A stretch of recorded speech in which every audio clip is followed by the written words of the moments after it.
Introducing the all-new Italiano range of pizza. Pizza Ultimo. Pizza Hut. Colombo Kollupitiya கடற்பரப்பில் இன்று முற்பகல் கடற்படைக்கு சொந்தமான சிறிய படகொன்று விபத்துக்குள்ளானது. விபத்துக்குள்ளான படகில் இருந்த 2 கடற்படை வீரர்கள் தேசிய வைத்தியசாலையில் அனுமதிக்கப்பட்டதாக போலீசார் குறிப்பிட்டனர்.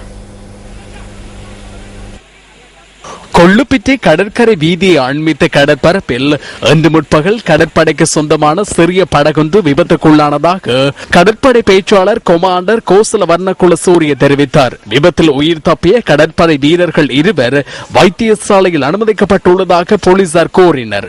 விபத்தில் காணாமற் போயுள்ள மற்றொரு கடற்படை வீரரை தேடும் பணிகள் முன்னெடுக்கப்படுவதாக போலீசார் குறிப்பிட்டனர்.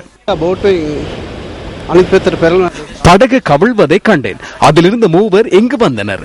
அவர்களில் ஒருவர் 4 வந்ததாக தெரிவித்தார். 4 ஒருவரை படகிலிருந்து எடுப்பதனை கண்டோம். கயிறொன்றை போட்டு இழுப்பதற்கு முயற்சித்தனர். ஒருவரை மிகவும் சிரமப்பட்டு இங்கிருந்தவர்கள் இணைந்து காப்பாற்றினார்கள். இங்கிருந்து வந்த படகிலிருந்து பாய்ந்த ஒருவரை காணாமற் போயுள்ளார். 4 காப்பாற்றப்பட்டுள்ளனர். அவர்களை வைத்தியசாலைக்கு அழைத்து சென்றுள்ளனர்.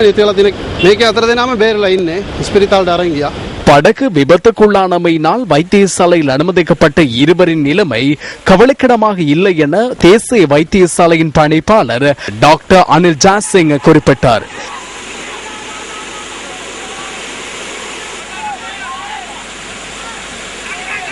இதேவேளை விபத்துக்குள்ளான படகை கரைக்கு கொண்டு வருவதற்கான நடவடிக்கைகள் முன்னெடுக்கப்படுவதாக கடற்படை பேச்சாளர் தெரிவித்தார்.